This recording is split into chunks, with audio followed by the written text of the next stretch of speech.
मन झूठ में जल्दी उलझता है,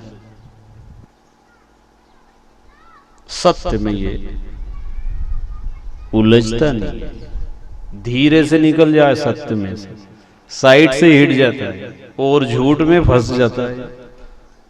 इसलिए सत्संग बार बार अगर इसको मिलेगा तो झूठ में फंसेगा नहीं।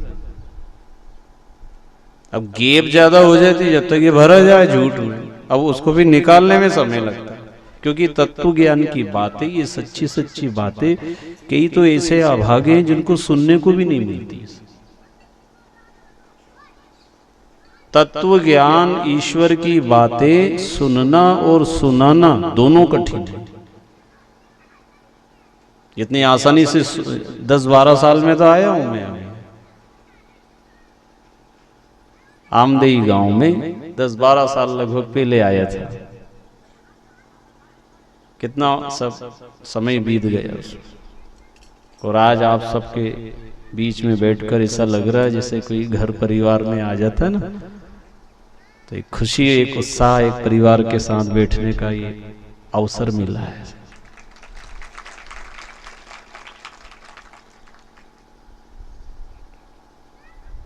गैप ज्यादा अगर हो जाती है तो झूठ भी सच जैसा लगने लगता है, पराया भी जो है ना वो अपना जैसा लगे। ज्यादा साथ में रहने के बाद में इतना अपनापन हो जाता है, जबकि अपना है नहीं वो, पर रात दिन बैठते उठते, चाय भोजन पत्रिका, आना जाना, मकान शादी में जो इतने मिले तो असली अपने से ज्यादा प्रिय लगने लग गया। ऐसा झूठ, असत्य जो गलत है उसको हमने गले लगा लिया, क्योंकि मन उसमें फंस गया।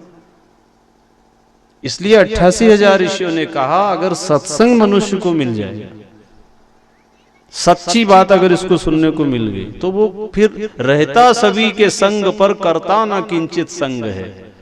जो रंग पक्के में रंगा चढ़ता ना कच्चा रंग है, जो विषय आवे भोक्ता ना होता विषय आसक्त है। ऐसा विवेकी प्राज्ञ नर इच्छा भी नहीं मुक्त है। फिर वो कहीं भी रहे, सत्संगी बन के रहो, बस सत्संग का महत्व समझ लो, सत्य क्या उसको जान लो, फिर कहीं भी घूमो फिरो, कोई दिक्कत नहीं, कोई डर नहीं। तो 88,000 ऋषियों ने प्रमाण दिया कि राजा परीक्षित जी को जब श्राप मिला और 7वें दिन मृत्यु होने को थी, उस वक्त शुकदेव मुनि जब उन्हें सत्संग सुना रहे थे तो स्वर्ग से देवता लोग अमृत का कलश लेकर आ गए और शुकदेव मुनि जी को अमृत कलश देकर कहते हैं ये कथा अमृत भागवत सत्संग हमें दे दो। तो शुकदेव मुनि ने कहा भाई ये इसको खरीद नहीं सकते हो, अगर आप चाहते तो आकर के बैठ के सुन लेते, लेकिन तुम सौदा कर रहे हो तो इसका सौदा नहीं होता, इसको बेचा नहीं जाता। ईश्वर की चर्चा, ईश्वर का काम, ईश्वर की बातें जो होती है, अगर धन के लिए हो रही है, कराने वाला भी धन के लिए और करने वाला भी अगर धन के लिए कर रहा है तो कभी भला नहीं हो सकता। ये तो आत्म कल्याण के लिए है। अब तुम अमृत कलश हमें दे रहे हो और बदले में तुम कथा सत्संग की इच्छा रख रहे हो, तो ये तो सौदा हो गया। ये भागवत कथा सत्संग तो मानव मात्र के कल्याण के लिए,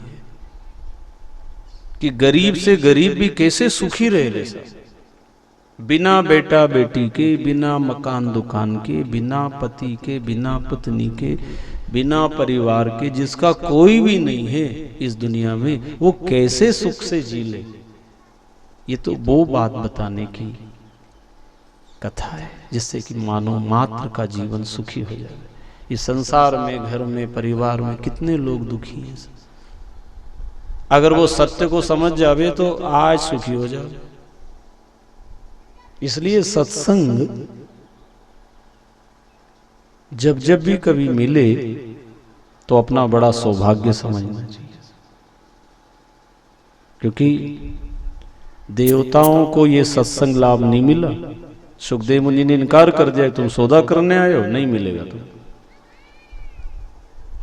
देवता गए, ब्रह्मा जी उससे शिकायत करी कि मृत्यु लोक में भागवत का इतना महत्व कि अमृत जैसी चीज को ठुकरा दिया।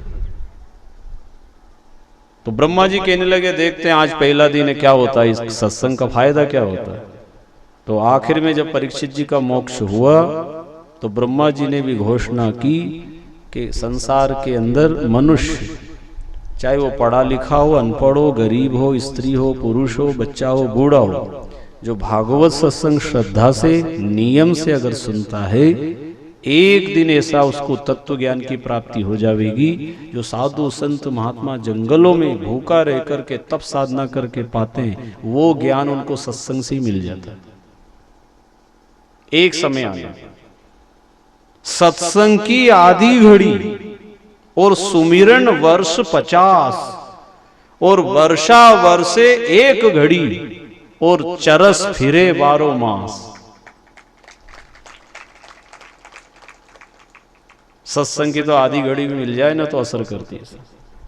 वर्षा 1 घड़ी भी अगर गिर जाए ना तो सबके खेत घर खलियान सब भरपूर हो जाए। वो चरस चलती थी, चरस से कितना कुछ करोगे, 12 महीना भी चले तो भी पूरा बराबर ना हो पाए। लेकिन आकाश से जो वर्षा बरसती है, ऐसे सत्संग की महिमा को संतों ने बताया कि राजा परीक्षित का मोक्ष हो गया 7वें दिन। सत्य को जान लिया। आप हम सब ना तो वेद पढ़ सकते, ना हमसे तपस्या हो सकती, ना हम तीर्थ कर सकते, ना हमसे दान होगा, ना हम सत्यवादी बन सकते, ना सारे नियम हमसे पालन हो सकते, फिर कैसे भला कैसे होगा। अब हम तो संसारी जीव हैं, घर परिवार बच्चे नौकरी धंधा पढ़ाई लिखाई कितना काम है, पर जीवन को सफल तो बनाना है। तो फिर उन्होंने कहा, जो सत्संग में बीते वही शुभ घड़ी है, जो सत्संग में बीते वही शुभ घड़ी है, जो सत्संग में बीते वही शुभ घड़ी, जो सत्संग में बीते वही शुभ घड़ी है। इसी से तो सत्संग की महिमा बड़ी है, इसी से महिमा बड़ी है, इसी से तो सत्संग की महिमा बड़ी है, इसी से तो सत्संग की महिमा बड़ी है।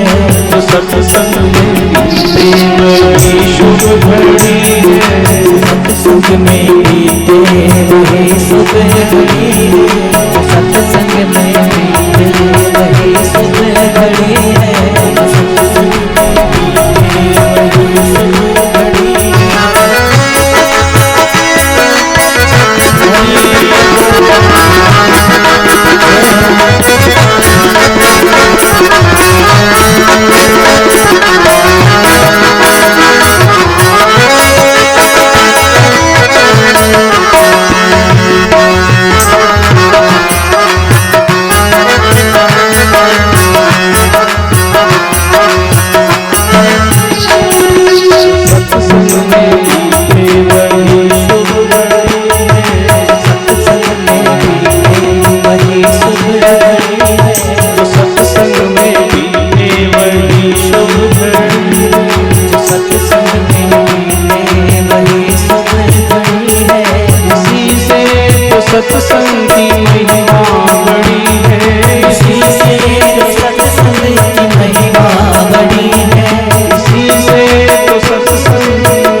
पापी भी थे वो हुए क्षण में पावन, पापी भी थे वो हुए क्षण में पावन, जो पापी भी थे वो हुए क्षण में पावन, पापी भी थे वो हुए क्षण में पावन।